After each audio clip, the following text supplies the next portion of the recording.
नमस्कार मित्रांनो, आजच्या व्हिडिओमध्ये आपण सोलरचे अपडेट बघणार आहे मित्रांनो. तर काय अपडेट आहे मित्रांनो, तर चला तर पूर्ण व्हिडिओ बघून घ्या मित्रांनो.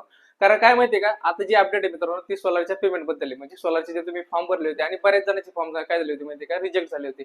आता रिजेक्ट झाल्याच्या नंतर बऱ्याच जणांचे 4-4, 5-5 महिने काय झालं होतं माहितीये का, पेमेंट रिफंड व्हायला वेळ लागला होता आणि बऱ्याच जणांचं पेमेंट अद्यापही पडलं नाही.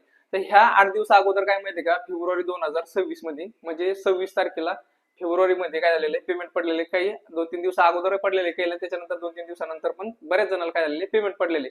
आता बरेच जण म्हणतील की बाबा सर आमचा रिजेक्ट झाला परंतु आम्हाला पेमेंट पडलं नाही.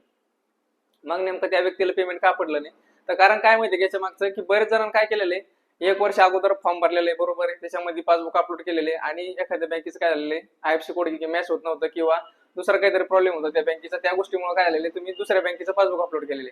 मग पासबुक दुसऱ्या बँकेचा अपलोड केला आणि तुम्ही बघता एका बँकेमध्ये तो पण प्रॉब्लेम तुमचा होऊ शकतो, असं बऱ्याच जणांसोबत झालेलं आहे.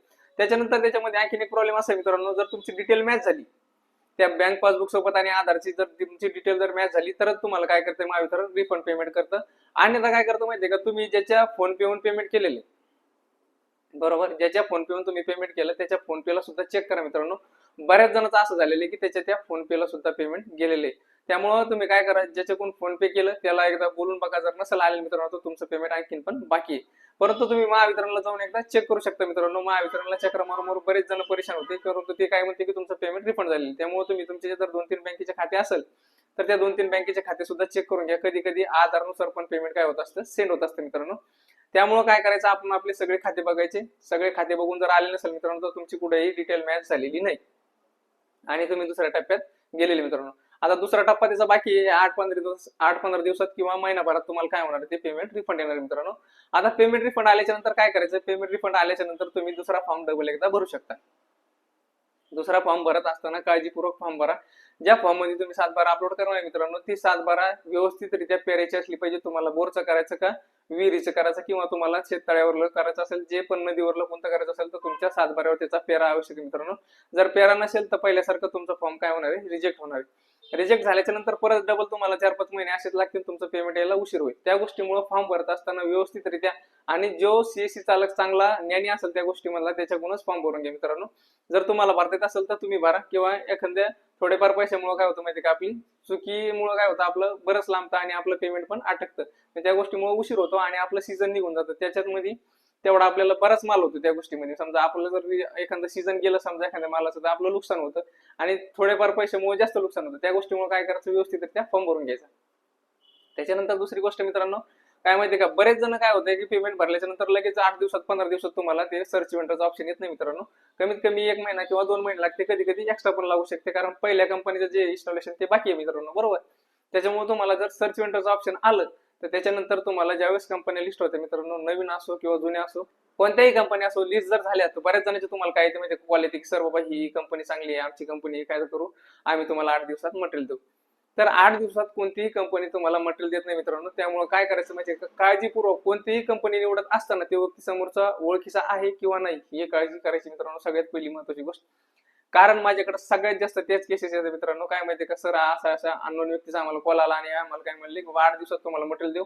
आम्हाला वाटलं लवकरात लवकर मटेरियल भेटून जाऊ द्या, सगळ्या कंपनीचं सारखंच मटेरियल असतं, त्यामुळे आम्ही त्याला ओटीपी दिला आणि आता त्या व्यक्ती समोरचा आमचा कॉल घेत नाही मित्रांनो. त्याला ओटीपी बेसवर पेमेंट दिलेलं असतं. त्या गोष्टीमुळे माहिती काय करायचं माहिती का, त्याला तुम्ही ओटीपी द्यायचा नाही.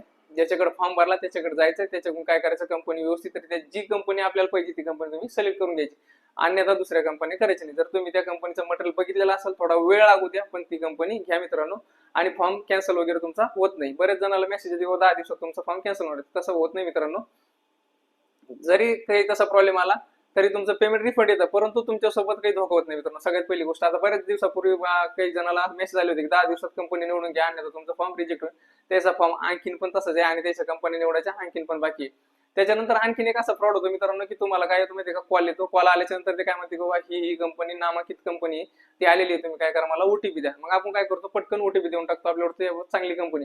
परंतु त्या व्यक्तीनं काय गॅरंटी की समोरच्याने तीच कंपनी निवडलेली म्हणून तुमची. जर तो ओळखीचा असेल तरच मी पहिले सांगितलं तुम्हाला ओटीपी द्यायचा, अन्यथा द्यायचा नाही. तुम्ही स्वतः जाऊन बघायचं कोणती कंपनी निवडली, बरोबर. तुमच्या जवळच असलं म्हणजे तुम्हाला बोलता येतं. म्हणजे असे गोळ नको व्हायला. काय होतं माहिती का, बऱ्याच जणांना असे प्रॉब्लेम येते, त्याच्यानंतर ती कंपनी मटेरियल देत नाही आणि त्याचं कोणी ओळखीचं नसतं जवळच आपल्या, त्या गोष्टीमुळे सगळ्यात जास्त तेच प्रॉब्लेम येते सगळ्याला. त्यामुळे काय करा मित्रांनो, पहिली गोष्ट मी सांगतो तुम्हाला, फॉर्म भरत असताना व्यवस्थित व्यक्तीकडे फॉर्म भरा. त्याच्यानंतर तुमचा सातबाऱ्यावर पेरा, विहीर, बोर, तुमचं शेतातील शेततळ असो किंवा नदी असो, जे पण असेल ते तुमच्या पेऱ्यामध्ये असलं पाहिजे. त्याच्यानंतर कंपनी निवडत असताना व्यवस्थित निवडायची, योग्य व्यक्ती निवडा, ज्याच्याकडून तुम्ही फॉर्म भरला त्याच्याकडून कंपनी निवडा, किंवा तुम्ही स्वतः तुमच्या हाताने निवडा. मित्रांनो, बरेच व्हिडिओ अपलोड केलेले कंपनी कशी निवडायची, काय करायची. ओटीपी कोण आहे अननोन व्यक्तीला देऊ नका मित्रांनो. काय होतं माहिती, सगळ्यात मोठं फ्रॉड होतं. आणि आपल्याला काय वाटतं, बाबा लवकरात लवकर मटेरियल त्या गोष्टीमुळे आपण निवडायला देतो. त्यामुळं काय करायचं, आपण तसं करायचं नाही. सगळ्यात मोठं माझी एक विनंती मित्रांनो, कारण सगळ्यात जास्त लोक माझ्याकडे असे येते, सर आता याला पर्याय काय. बरेच जण काय करते, महावितरणला जाऊन अर्ज करते, की सर असा असा प्रॉब्लेम झालेला आहे आमच्यासोबत, आमची चुकीनं दुसरी कंपनी निवडली. तर मित्रांनो काय असतं माहिती का, जर तुम्ही ती कंपनी निवडली गेली, तर तुम्ही जेव्हा अर्ज करता किंवा आम्हाला ही कंपनी चेंज करून पाहिजे, त्यावेळेस त्या कंपनीनं तुमचं ऍप्लिकेशन ऍक्सेप्ट केलं पाहिजे. म्हणजे तुमचं मंजुरी दिली पाहिजे, बाबा चला ठीक आहे, तुमचं काय ही कंपनी तुम्हाला नाही पाहिजे तर तुम्ही दुसरी घ्या. पण ती कंपनी तसं करत नाही. त्या कंपनीला महावितरणनं त्याला टेंडर दिलेलं असतं. मग हे काय करते, ती कंपनी सांगते, बाबा आम्ही लवकरात लवकर एवढ्या एवढ्या दिवसात तुम्हाला मटेरियल देऊन टाकू. म्हणजे मग तुम्हाला काय होतं माहिती, की ते महावितरणला जर त्यांनी तसं सांगितलं तर महावितरणवाले म्हणते, किंवा त्याने अप्रूव्ह दिलं नाही, तुम्हाला त्याच कंपनीचं मटेरियल घ्यावं लागेल. तुम्ही अगोदर ती कंपनी निवडायला नव्हती पाहिजे. म्हणजे असा सुद्धा प्रॉब्लेम होऊ शकतो मित्रांनो. आणि बऱ्याच जणांसोबत आज झालेलं आहे, कारण त्याला तीच कंपनीचं मटेरियल घ्यावं लागले. त्या गोष्टीमुळे व्यवस्थितरित्या प्रत्येक वेळेस सांगतो मित्रांनो मी तुम्हाला, की व्यवस्थितरित्या कंपनी निवडा, व्यवस्थितरित्या पेमेंट भरा आणि फॉर्म पण व्यवस्थित भरा. धन्यवाद.